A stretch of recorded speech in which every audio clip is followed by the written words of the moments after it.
I just want to say that I did not get the chance to introduce it, that, or announce that I was going to come live, because it was a really last minute thing that I just suddenly decided that on Saturn's day we will come forward and discuss the astrological energies.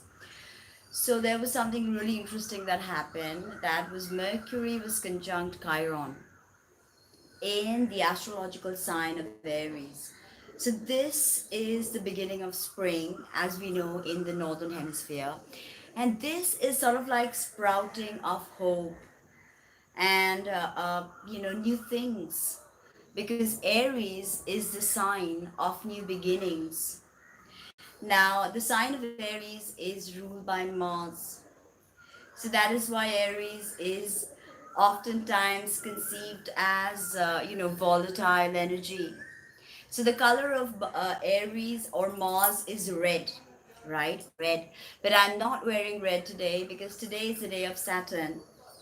So discussing the energies of Saturn, I always like to wear either black or really deep dark blue, like the rain clouds.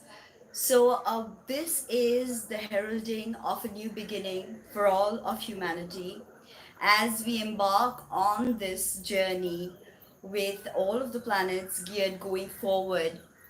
And a lot of planets are, of course, going to go retrograde this year, and Venus is going to retrograde. So that means there will be huge fluctuations in the markets, as I predicted. As I also predicted that the cryptocurrency market will flourish. So if you don't know, please watch my video on Bitcoin to understand how adapting to, say, blockchain based technologies and cryptocurrencies is going to be the new norm of the future. So we are all ready to do something new right now. I just shifted to a new place, and I usually like to get my videos up every other day. But it's just so much has been happening. As I told you, I have been touched by Saturn. I have just myself, Saraswati rising. And then it's 7.5 years of Saturn, like I've already explained in a video previously. So please check on that if you haven't already. So there is something new that we want to do. We want to explore, we want new adventures. Because when Mars rules a particular sign, it's all about adventures. It is the quintessential hero's quest. So we know that Mars is the masculine energy. Okay, and it's not as male, female. Because masculine, feminine polarities are within us. So ultimately, self realization is about wedding the two within. That is the Hyros Gamos, as I've already explained. So, as we begin this new journey with a world that is troubled by coronavirus, and we don't know where we are headed, for it's been more than a year that we are, collectively in lockdown. Maybe lockdown has eased up in some places, but coronavirus is not going anywhere. Watch my videos, previous videos, to know more about why coronavirus will be here till at least 2023. And after this, the world will change. Like I've told you many times before, that the meeting of Jupiter and Saturn in the astrological sign of Aquarius at 0 degrees was a true new beginning for humanity. So Aquarius, being the 11th sign of the zodiac, is also ruled by Saturn in the traditional system. Why? Because in Capricorn, Saturn is a conservative. It's about building. It's about accumulation. And like I explained, that Capricorn is about hierarchies. The mountain goat must climb the hierarchy. So sometimes it is the hierarchy of corporatocracy, technocracy, whatever. Sometimes it is the mountain of the soul, that the initiate must go forward and must awaken to the Saturnine dream of Capricorn. But Saturn operates nothing like in Aquarius like he does in Capricorn. because this is a place where Saturn is just a bit more comfortable, because Saturn is a diurnal planet and Capricorn is earth and nocturnal. So Saturn finds more balance in Aquarius. As in, I won't say more balance because it's not really a balanced energy. Aquarius is the sign of innovation. It is the sign of, what I call the Nikola Tesla sign, where humanity must come together as a community to create something stupendous. So, with Saturn and Jupiter meeting in Aquarius, there was a 20-year-old cycle that was initiated, as well as a 200-year cycle that was initiated. So, this will see the world change forever. This is the time of technology. So, of course, we have to keep in mind the advancement in technology, the advancement of robotics, the advancement of AI. Like I've explained to you that the age of Aquarius will bring forth very many altruistic technological breakthroughs. For instance, there will be universal basic income for every single human being. This is the utopia of Aquarius. Does that mean that there will be no, foul play? Yes, there will be.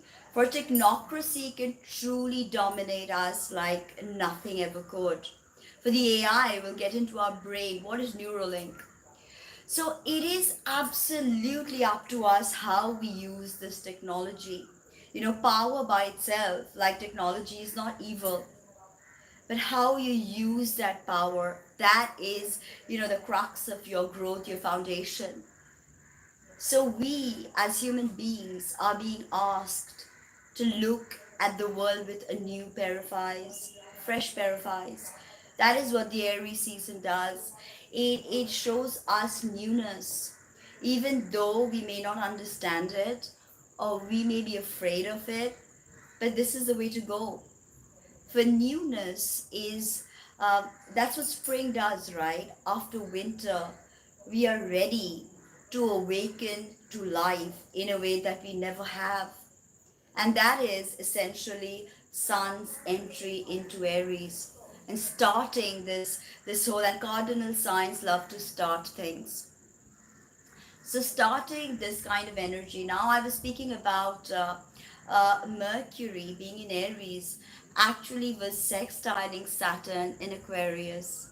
So sextile is a free flowing aspect. Not that it has a lot of energy to do something like say a square or an opposition or a conjunction, but sextiles are free flowing, so they give us that energy that we need to ride the wave. So we had that with Mercury sextile Saturn in Aquarius and Mercury being in Aries. Now, Aries and Aquarius are possibly the two most visionary signs of the zodiac. Okay, this is about finding the new path, the new horizon.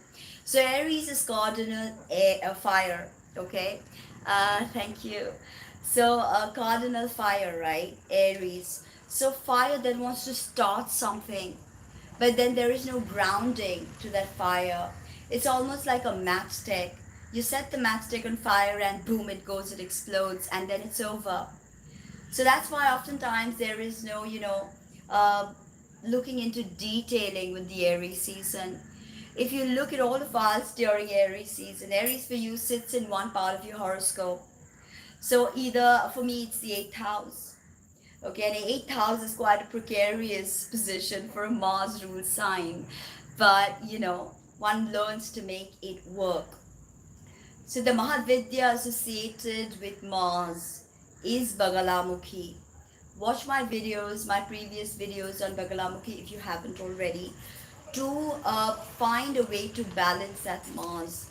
For if your Mars is not balanced, then you are Manglik. I've explained the concept of Manglik many times in many videos.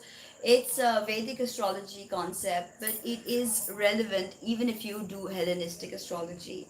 Just to know that, Mars can be exceptionally malefic in the angular houses 1, 4, 7, 10.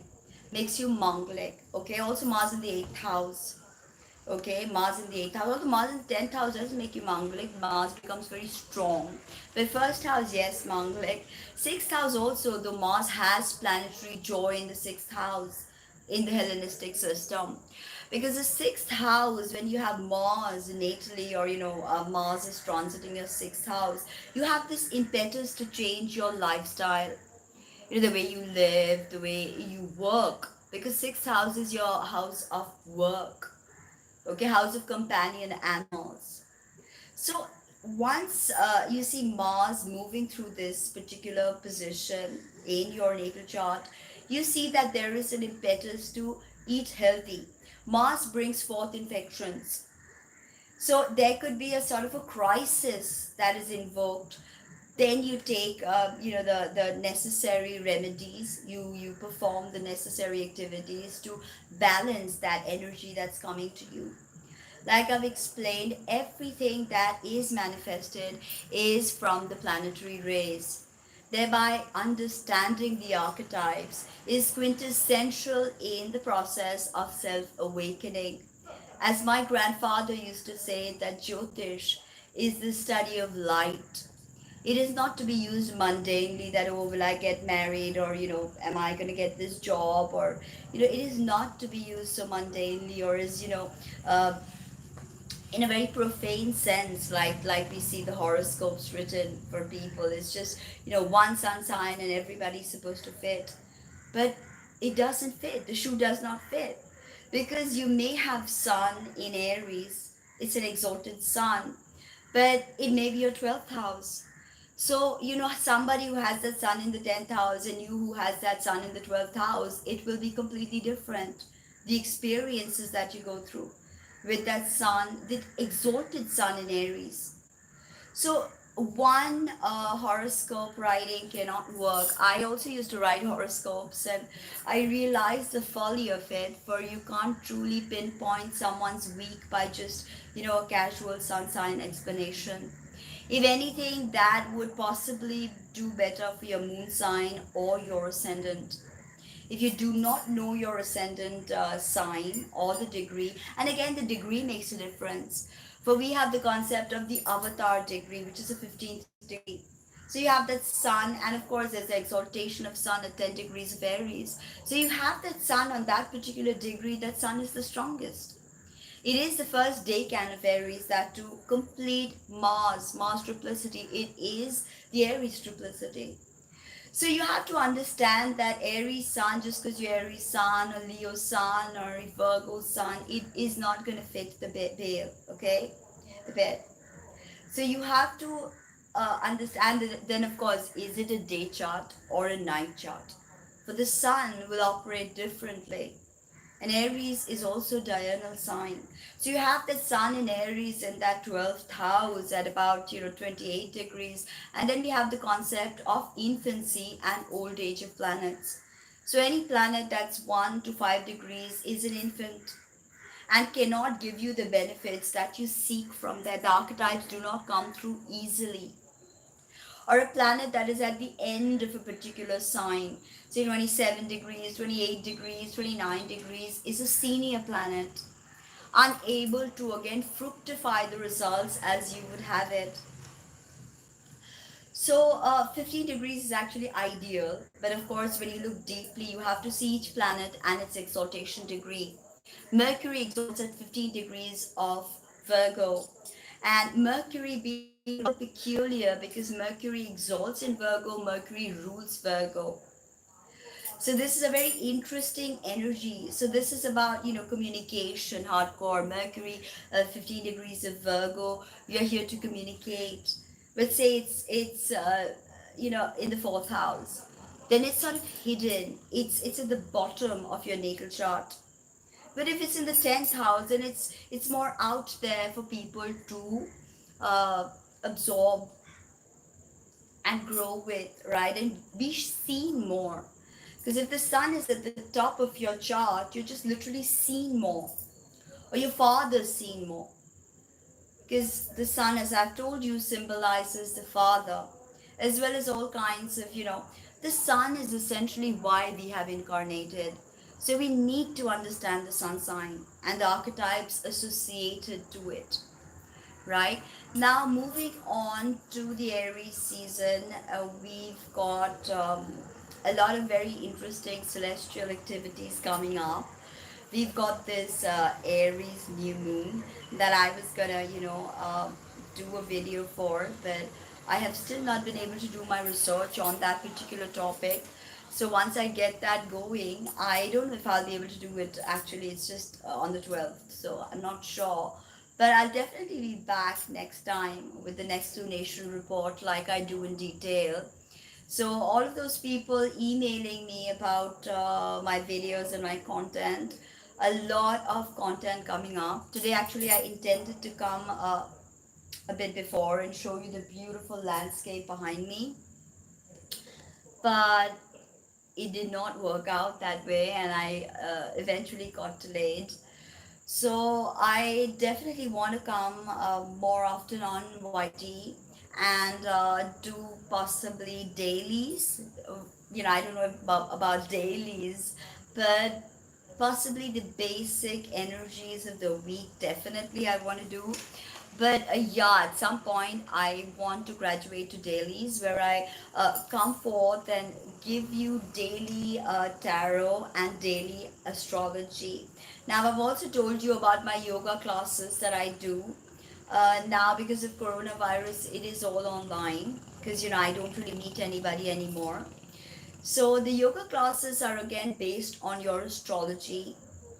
All right, it is based on your signs, on your Mars sign, on your Venus sign, on your ascendant, on your sixth house, for that says how you will get sick. So the yoga classes that I provide are based on astrology. So it's not the same yoga for every single person. That's why I like to do one-on-one classes rather than take a large group. So email me if you want to know more about my yoga classes. And it is not only going to help you physically, like a lot of people want to know, will it, help me physically? Will I lose weight? Yes, of course, but this is for a total balance of your mind, body, and soul. So, of course, your body will lose weight, of course, you will grow thin, but it's not just about being thin, it's about being fit and healthy. So that is what it is geared towards, not just being healthy physically, but being healthy mentally as well as psychologically as well as spiritually. For yoga has always been a rather spiritual experience for me. Now, what I wanted to say is that a lot of people are booking my Uchishta Ganpati workshop. For that, I want to thank the people that are so interested in this particular subject. And I love doing these workshops with you. And it's really a phenomenal experience. Uh, because I've recently been getting a lot of downloads that I want to share to you about Uchishta Ganpati and the Pleiades and Alcyone and the Taurus field and all my visitations from Ganpati himself, all the psychic visions that I get during meditation. So I wanted to share all of that with you next time because I do intend to make a thorough video on Uchishta Ganpati. That's something that's pending. Again, another one. If you haven't watched both of my videos, I've got two very detailed videos. So please watch them. And rest is that I'm going to also taking thank you. And I'm also taking requests for your sun, moon, and ascendant sign. For a very basic fee of $11.11, you can get your sun, moon, ascendant video made by me. And it has helped tons of people just getting a basic understanding of their big three. Now, the big three is really instrumental in your life cycle. So, to understand and work through these archetypes, I think is a tremendous help, and it is a tremendously powerful tool in gauging your own self development. Okay, this is what I'm born with, this is what I'm strong with, these are the archetypes that I've dealt with, this is my shadow, this is what I need to integrate, this is what I need to purge. So ultimately, all of this is a sort of reservoir of knowledge to help you understand yourself. So if you are interested and inclined, so drop me an email with your sun moon ascendant combination, and within a very short span I will have the video ready for you. So this is something that I definitely wanted to share, and also I'm getting into a new endeavor that I wanted to talk to you guys about, that I am getting into garment production.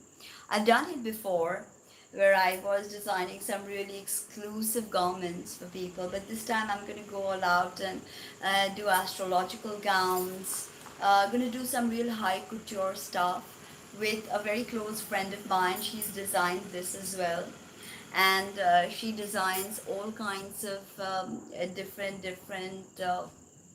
gorgeous gothic wear, gorgeous Islamic wear, gorgeous bridal wear. So I will be doing a photo shoot actually of like some really beautiful bridal wear.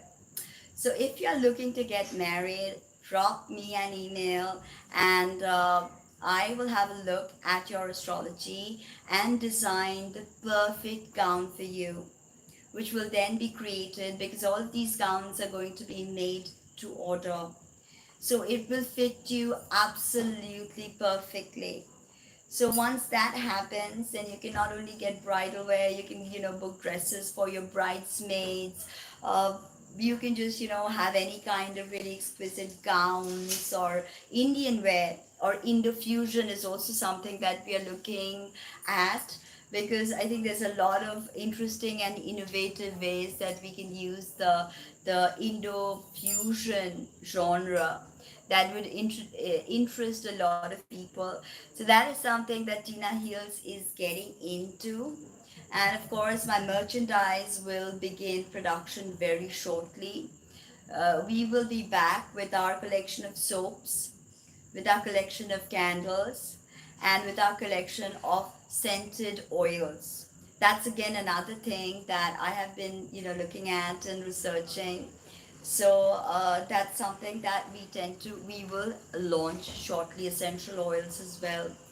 uh, Rest, I wanted to give you guys a heads up about the garment thing, because I'm very excited about it.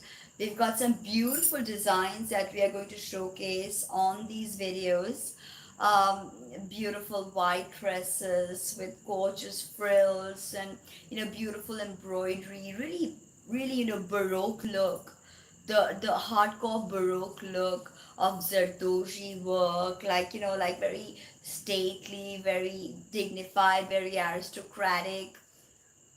So this is the intention, and of course the astrological gowns, which will be made to order for you, again exact size, and it's going to be the particular color of that sign, and it could also be as unique as you get your own gown, which another Aquarius ascendant may not have. So again, in that you may opt to go for your sun, moon, or ascendant, or even your Venus sign actually. So for instance, you have your Venus in Libra, and say you're a Leo sun, and you say that, okay, I want to go with my Venus sign, and I have this really powerful meeting, or I have this really gorgeous fashion statement, I'm going to look like a fashionista. So I am then going to use your Venus sign to design something very specific for you, very exclusive, that no one in the world will have but you. So again, I don't want you to forget that I have a whole bunch of crystals as well, starting from different necklaces which are completely sold out, but I do intend to make some more of those labradorite, and those strawberry crystals, and red jasper, and lapis lazuli. There was a huge demand for that, so I'm definitely getting back to making them, but it's just that all the supplies are closed because we are in the midst of a lockdown. in India. So everything is closed down as of now, but we will begin the production of every single thing that we were selling previously, like the soaps, the candles, and we are introducing the couture line of clothing. So stay tuned, and of course, very special bridal wear, very special bridal wear made to order, no matter what faith you come from. We design your bridal wear. So there will be a photo shoot, as I explained, with some of the conceptual designs that we've come up with to showcase to the world. So keep a lookout for that. If you're getting married, I think it would be, a very perfect experience to try the Tina Heels clothing, because it is going to be, you know, wholesome yet beautiful, yet, you know, if you want something very ethnic, or something very uh, baroque, like I said, very baroque, full of brocade, full of embroidery, full of sequin work, all of that is also possible with us. So let's see how this beautiful clothing idea pans out. And we've got a ton of designs ready. Like I said, this is one of them. This is what I'm wearing, is one of them. It's an anarkali, so it goes all the way down to the bottom. I'll take some pictures and show them to you, make a small video on this after, because this is flipped over like this, kept horizontally, so I need to swap it vertically and then shoot it. So I'll make a little video to show you what this anarkali looks like. And if you're interested, please, if you're interested to book this particular piece, yes, you can drop me an email, tina@tinaheels.com, to book your to find out the price, to tell me your size, because this is also dependent on your size.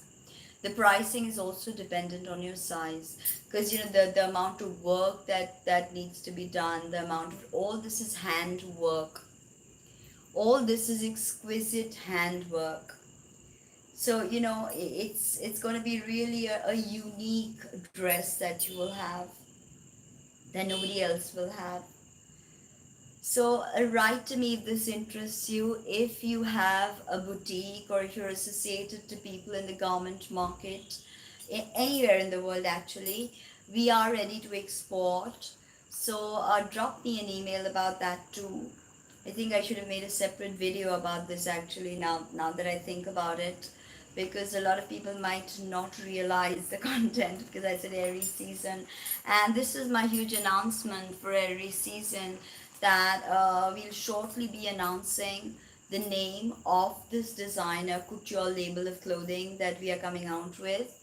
It will be a collaboration with my very close friend Farzana and her mother Gulzar, who designed all of these pieces. And now we are going to sit together, and we've already decided on many of the designs that we will showcase. But we are yet to work out some details on the bridal collection that is coming forth. So some very special ideas that are coming out through me this Aries season. And I do intend to, of course, come out here and make my content, which is something I'm dying to do. Like I said, that you can get, also another thing that I'm doing is accepting requests on any videos. So depending on the subject matter, I charge anywhere between $120 to $200 for a 30 to 60-minute video on any particular topic in astrology or tarot or any of that. Okay, now having said that, before I head out, I may be back a bit later to talk about Saturn, because I do feel this compulsion to make a video on Saturn today. It's Saturn's day. So I do have this compulsion, so I will possibly come back a little later. But for now, let's do some tarot and see how this Aries season is gonna pan out. The end of it, actually, it's almost a culmination of sorts. Also, some people wanted to know about the Bagalamukhi yantra. This is the Bagalamukhi Yantra that you can book with me with Pran Pratishta, especially if you have that malefic Mars. Alright, now let us begin the tarot reading for all the 12 signs. Okay, today I'm using the Druid deck. So let's get straight to it. So I've been using this very powerful mantra of Tara, Neela Saraswati actually. Om Aing Aung Reem Cream Hum Fat. Okay, and this, I have already made a video on this as well. So check out that video on Neela Saraswati. 8 super strong mantras of Tara, right? So Tara, as I've already told you, is associated to Saraswati. Okay, also Matangi is associated to speech. So is Bagalamukhi in the Mahavidyas. Now, let's see what we have for Aries. The Mahavidya of Mars is Bagalamukhi. So, wow, Prince of Swords in reverse. So, I suggest don't go traveling right now because travel may not yield what you're looking for. There could be complications. There could be, experiences that need to be looked at from a different angle.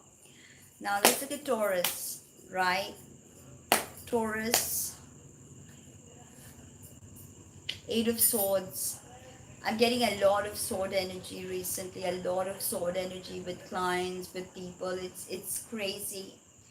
So Taurus, you need not feel confined. You need not feel like you are constricted or you don't have the will to act. Okay, it's gonna calm down. Venus is very, very shortly about to move into Taurus. So, you're gonna experience a complete new awakening. For now, if you're troubled, know that all is not that bad. Things will take a shift towards your favor. Things will be in your favor. Uh, we just need to wait it out. Right now is not the time to also possibly give energy to something that will not give anything in return. So we have Gemini next, and Gemini, incidentally, your ruler just was conjunct Chiron, so that could bring up a lot of deep stuff within, right? A lot of deep stuff. So we've got the Queen of Wands in reverse. This could mean, of course, confrontation with someone who's got powerful Leo energy or someone who's like an Aries energy. And remember, the Queen of Wands is fertility also. So at this stage, some Geminis may not be feeling this fertile, creative vibe because of this. Chiron is sort of this wound that never heals. So what happens to a wound that never heals? You go picking at it, and it just ferments, right? So as of now, it may not be also the best time to get pregnant or embark on something that is wild and just on fluke. Although the Queen reverse could also sometimes mean that you've not mastered the archetype or whatever's coming to you, maybe creative thoughts, because wands are oftentimes, that impulse to do something. And Gemini always has this compulsive need to do something. Okay, now we move on to Cancer. So for Cancerians, things are always, shifty because the moon is so shifty. So we've got the Prince of Swords in reverse this time, in straight position this time. So this just literally means that there is an email that you need to send. There is, of course, this could be a person who's their sign, but if it's not, it could be literally clarity about something, or you send an email to receive clarity about something. You want clarity and you will get it at this point. Okay, it's good to watch the movement of the moon and not have those conversations or not initiate anything during the void of course moon. Okay, so also as you see the moon shifting through different houses, Cancer, I think you understand a lot about yourself because you have the moon as your ruler who actually moves around the zodiac the quickest. So you see sides of you that many people don't always get to see. Now we move to Leo. So for Leo, we have justice. This is the god of Libra, and for Leo, that is the third house. So oftentimes this could be, of course, about justice relating to possibly some court case, legal matters, uh, possibly even a work situation where you were maybe your name was maligned, maybe your reputation was at stake, and you literally didn't know what to do. So right now, as I see it, the justice is a strong energy.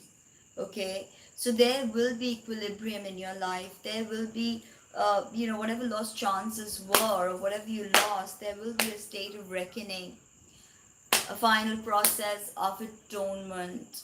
Now Virgo, again, that ruled by Mercury, so you have that chironic signature right now. So you're ending the Aries season with, wow, Ace of Pentacles, a financial new beginning. Okay, and let's get straight to Saturn, because Saturn was in your fifth house all this while, and Saturn just moved into your sixth house, Virgo. So this definitely does mean that Saturn is bringing forth new financial avenues, okay, new ways of income, that you've already possibly launched your business, and then you're now finally getting the clients you want, and you're reaping that harvest, which is good. But in all of this, you possibly need to look at your finances in a new light. Okay, like I didn't realize this. Maybe this is where I was going wrong. This is what was going on. I don't know what to do. So maybe this is the best way to work with my money. Money management. Now Libra. Okay, this.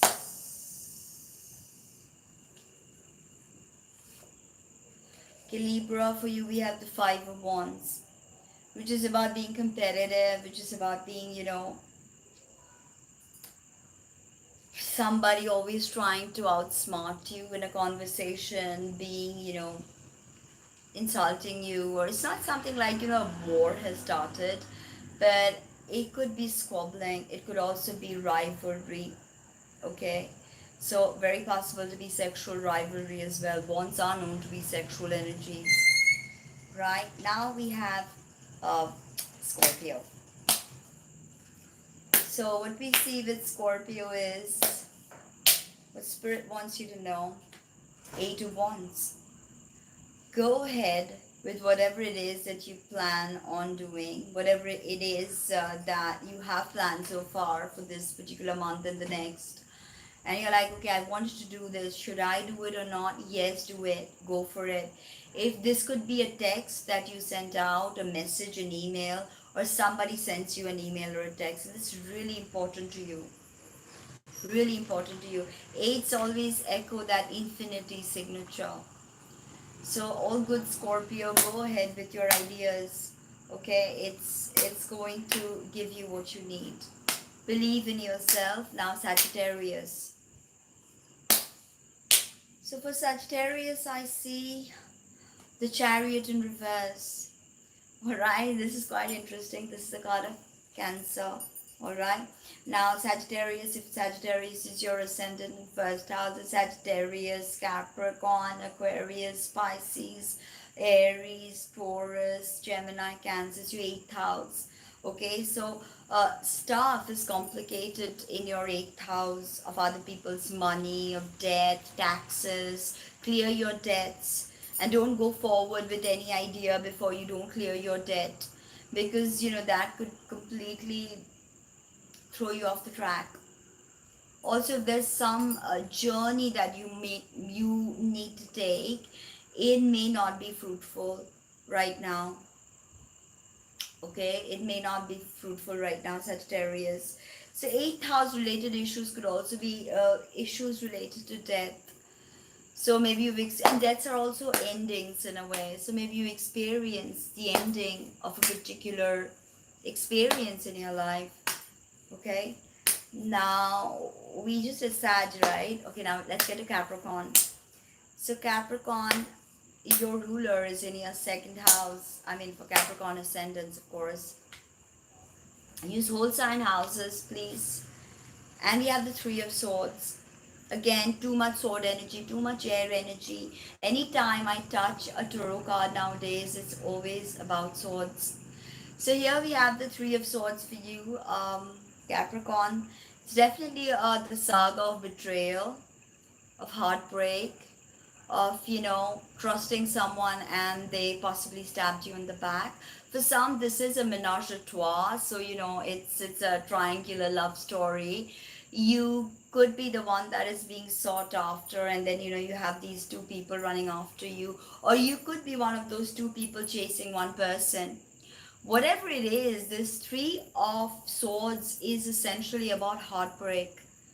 So, even if you're playing a sort of a game, if you're cheating, it's going to result in heartbreak.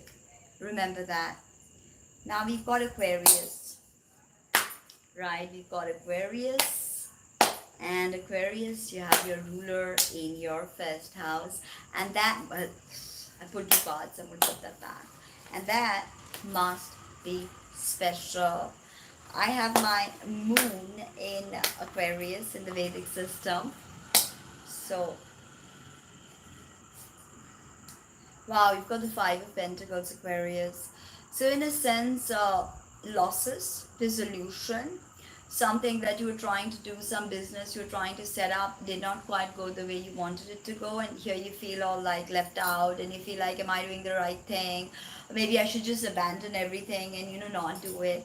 But that may not be the best way to go about things. For the energy needs to ground itself, Aquarius. Yes, Saturn's been in there for a while and will be in Aquarius for a bit, had all these important meetings and activations in Aquarius, yes. And this is ultimately about to be the age of Aquarius. So there's definitely something to that. But as of now, many of my Aquarians are feeling left out. They've had losses, could be an idea that did not take shape, or they may have lost some money. Now we move straight to the last sign of the zodiac, which is Pisces. So let's see what we have for Pisces.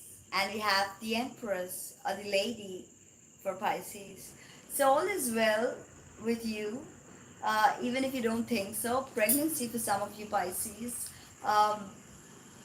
Just being your central self, just being in touch with your feminine side, nurturing, caring, all of that, the Empress brings forth. The Empress shares and cares and provides. The Empress is Venus. Okay, the Empress is the sign of abundance. So there's going to be a lot of abundance for you that's coming forth with all the hard work you've done, Pisces. Okay, a lot of you possibly know this, but you've been working very hard. I know some of my Pisces clients are working exceptionally hard in trying to, whatever it is that they do. So I think all of that is going to pay off for some of you. It's going to be this really good time of just being, feeling like the Empress. And the best thing about abundance is that you don't only have enough to, enjoy yourself, but you have enough to share and care. So that is essentially what we need to tap into.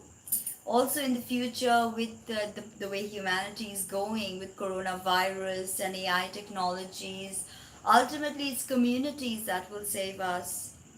In the age of Aquarius, it's ultimately people coming together, realizing that, okay, GMO food is not good. So let's grow our own food. For that, we've had Uranus and Taurus stirring up revolution related to food. So we've had the farmers in India protesting against farmer laws. This is possibly a very worthwhile example of the Uranus and Taurus energy. Because Taurus is vegetation, agriculture, Uranus is revolution. So it's a lot of, ways that archetypes solidify and come into existence. Like I've told you once, I've told you twice, that everything is the solidification of planetary rays. Everything is about getting the correct planetary rays. So you may work through your reality, you may manifest, you may, grow, share, care. That is abundance.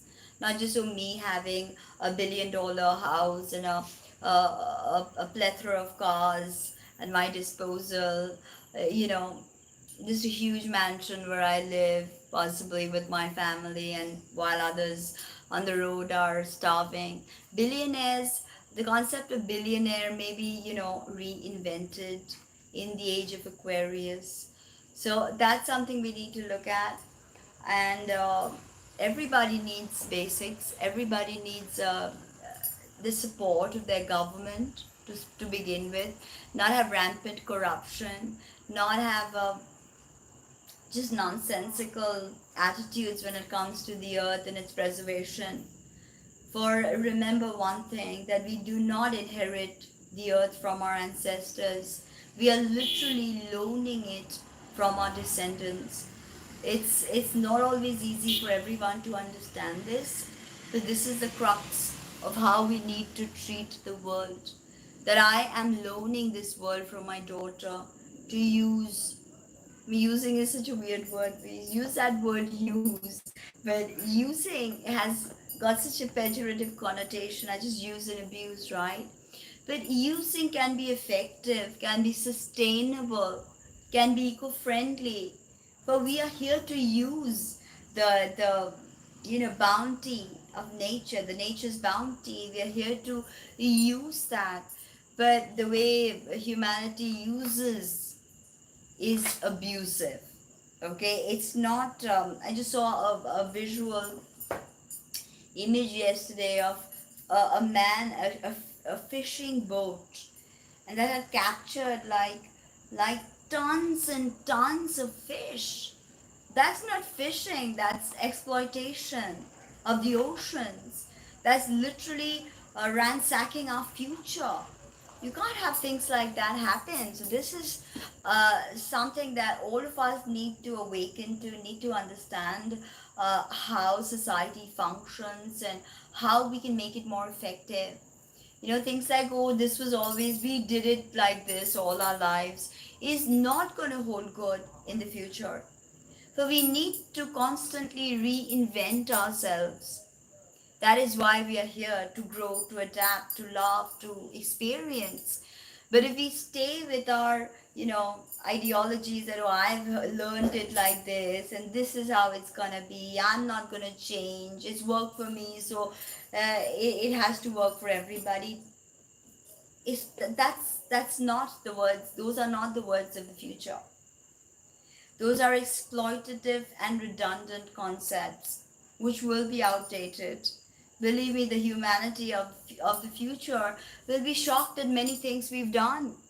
Like we are shocked at slavery and rampant imperialism that destroyed many economies and many countries and exploited them. This system is exploitative, and we need to understand and we need to grow with that. For true power comes from within, and one person can change a lot, right? One person in this era of social media, in the air activation era that Saturn and Jupiter just did, it's possible to have a voice. It's possible to, good, raise your voice. It's possible to be an activist, to have other people understand that exploitation of animals is not going to get you anywhere, right? I'm vegan, for I don't believe that, although in India it's like a big thing that we need to consume dairy, we need our lassis and our cheeses and our sauces. But once you realize that dairy is actually an extremely exploitative system, for me, I practice ahimsa in every way. So dairy became redundant for me many, many years ago, when I took a stance and I realized I don't want to go down that path. Forget eating meat and eggs. I don't want to take milk from a calf. I just don't want to. I do not support animal agriculture. I just do not. If that means I have to live without milk, I didn't care for it much anyways. So it worked for me completely, and I was forced to drink milk all my life growing up. And I had the worst migraine ever because humans are not really lactose tolerant. So I had the worst migraine growing up, repetitive, recurrent migraines. For my mom believed that, a glass of milk literally is the best thing to give me on an empty stomach. So today that I don't consume milk, I don't get migraines anymore. I don't get anything, nothing ever happens to me with my health. I don't get normal flus either. I don't get fevers or flus or stuff like that. If you practice yoga and if you eat healthy and if you live with ahimsa, then you're bound to be healthy. You're bound to be happy. For ultimately, the end experience is happiness. Creativity, of course, and creativity that brings happiness, not narcissism. That hey, I'm the greatest, I'm the most powerful one, I know everything, you don't know anything. It's not going to get you anywhere. That narcissism will be dead and gone in the new world of AI innovation. For we truly must become compassionate because the AI is learning from us. And we must teach the AI compassion. We must teach the AI that being human is a lot more than being just avaricious and salacious and loquacious, right? There's a lot to the whole process of being a human or having the human condition. So that was my two bit for the Aries season, and I do hope to come live every day if the universe so wills it. That I will come live every day with tarot and daily astrology. There's a lot to discuss when it comes to these really powerful and empowering energies that are seeping forth. And of course, I'm going to come maybe in a day or so, maybe next Tuesday, to make a very special. You have to, you have to listen to binaural frequencies, use switch words, use mantras. It's eat healthier. It's all going to culminate into you taking care of your health.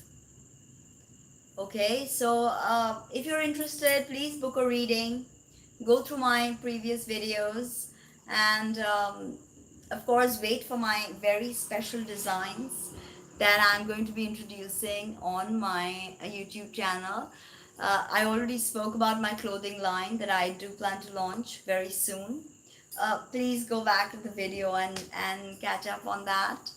But if you want to book any of my readings or spiritual work or homam or workshops, primarily if you're interested in Uchishta Ganpati workshops, I will be starting them possibly next month beginning. So stay tuned and watch the space, and hope to see you soon, of course. And please do wait for my new designs that I will be launching on my channel. Thank you and take care. Speak soon.